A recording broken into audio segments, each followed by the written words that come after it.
Baik, pimpinan yang saya hormati, kita langsung saja. Kita tahu bahwa daerah-daerah hari ini mengalami penurunan dana alokasi.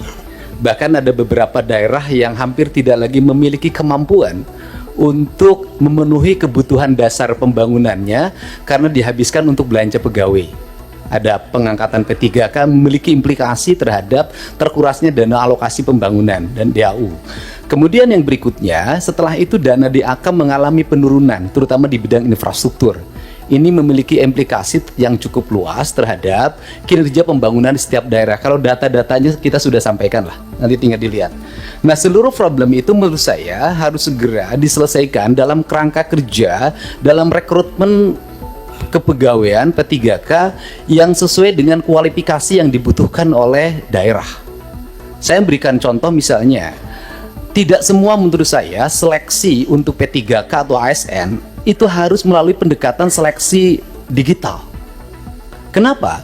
Karena ada beberapa spesifikasi pekerjaan yang itu tidak perlu digitalisasi. Sopir truk sampah itu nggak usah seleksi ASN menurut saya. Tukang sapu itu tidak usah. Tukang taman tidak usah. Tenaga office boy tidak usah, tenaga pengamanan tuh tidak usah. Apa sih dampaknya dari rekrutmen ini?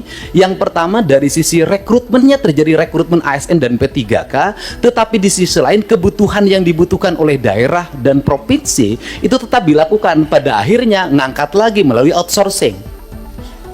Ini pertama pendekatan. Kemudian yang kedua, bahwa BUMD pasti kualifikasinya nanti data disampaikan, ada sehat, ada dalam kategori sehat banget, ada yang dalam kategori tidak sehat. Yang tidak sehat kami lagi lakukan audit investigatif, kemudian nanti akan dilakukan dua pilihan, diteruskan atau ditutup. Nah, problem dari BUMD itu di daerah itu satu saja, BUMD diisi oleh tim sukses. Itu problemnya, sehingga profesionalismenya dikesampingkan. Rambu-rambu ini harus segera dibangun dengan baik.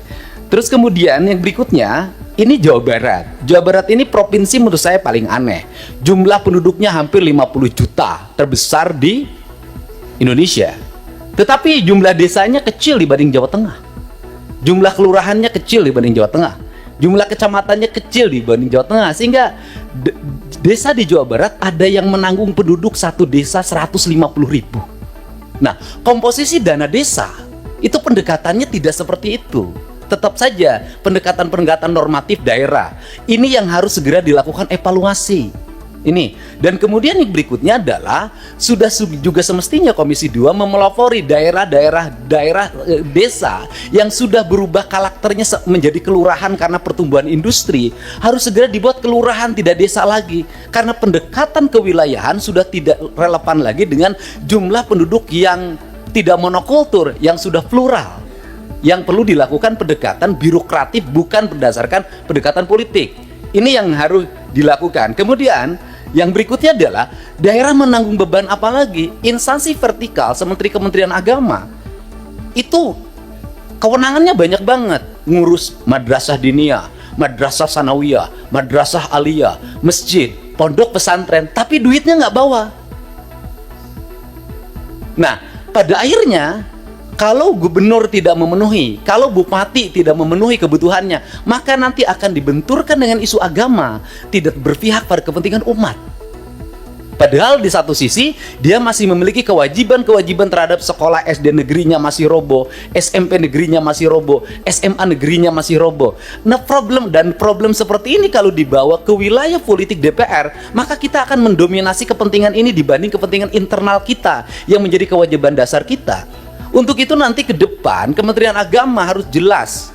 Kalau dia mengatakan bahwa masjid tanggung jawab Kementerian Agama, madrasah diniyah tanggung jawab Kementerian Agama, madrasah sanawiyah Kementerian Agama, madrasah aliyah negeri Kementerian Agama, termasuk juga madrasah aliyah swasta, pesantren adalah di bawah Kementerian Agama, uang di Kementerian Agama diperbanyak agar mereka bisa mandiri. Sehingga fiskal kabupaten, fiskal kota, fiskal provinsi sangat berimplikasi kuat bagi kesejahteraan publiknya dan bagi apa yang menjadi kewajiban dasarnya.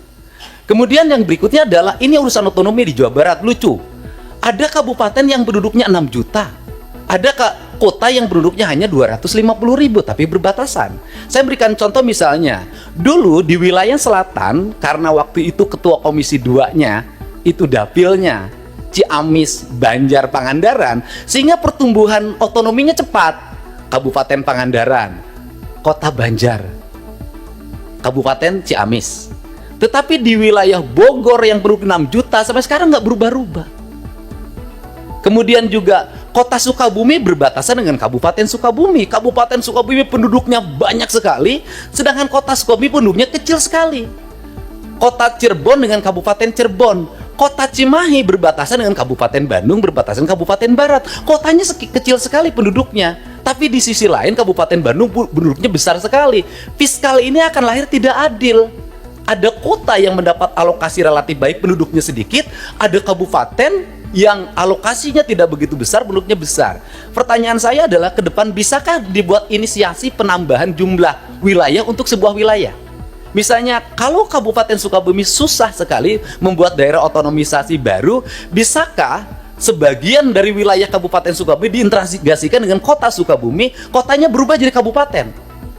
Ini percepatan untuk apa? Agar melahirkan rasa adil dalam percepatan pembangunan di Jawa Barat. Kemudian ke depan, bisakah dana alokasi umum standarnya bukan dari jumlah kabupaten, jumlah kota, jumlah desa, jumlah kelurahan? Bisakah standarnya adalah jumlah penduduk? Karena kalau pendekatannya hanya jumlah kota, jumlah kabupaten, jumlah kelurahan, maka Jawa Barat akan di bawah Jawa Tengah secara terus-menerus. Sedangkan beban residu akibat pertumbuhan industri berbatasan dengan ibu kota negara, berbatasan dengan Jakarta, itu memiliki implikasi luas dalam penanganan. Barangkali ini sebagai pengantar dari saya dalam pendekatan-pendekatan ke depan, dan ini amanah dari teman-teman di daerah. Semoga kebuntuan-kebuntuan ini bisa dilakukan percepatan-percepatan. Karena apa? Karena daerah diperlukan upaya-upaya kita untuk melakukan perubahan-perubahan, tidak boleh secara terus-menerus dengan pola monoton seperti ini. Nah, yang terakhir misalnya hari ini daerah harus beratraksi. Misalnya penurunan di sektor alokasi irigasi di BBWS, itu kan harus ditutup lewat provinsi karena itu kebutuhan dasar pertanian, kemudian daerah aliran sungai, dan itu berdampak pada banjir. Nah ini juga akhirnya kita banyak menutup kita ini, dan akhirnya berbagai kegiatan di daerah itu, berbagai kebutuhan di daerah yang sebenarnya itu menjadi kewenangan pusat, itu pada akhirnya juga ditutup lagi oleh daerah. Ini barangkali sebagai gambaran umum. Saya ucapkan terima kasih. Semoga pertemuan ini memberikan manfaat. Dan terakhir tadi Pak Gubernur Kaltim mengatakan gubernur konten. Alhamdulillah dari konten yang saya miliki itu bisa menurunkan belanja rutin iklan. Biasanya iklan di Pemprov Jabar kerjasama medianya 50 miliar. Sekarang cukup 3 miliar tapi viral terus. Terima kasih.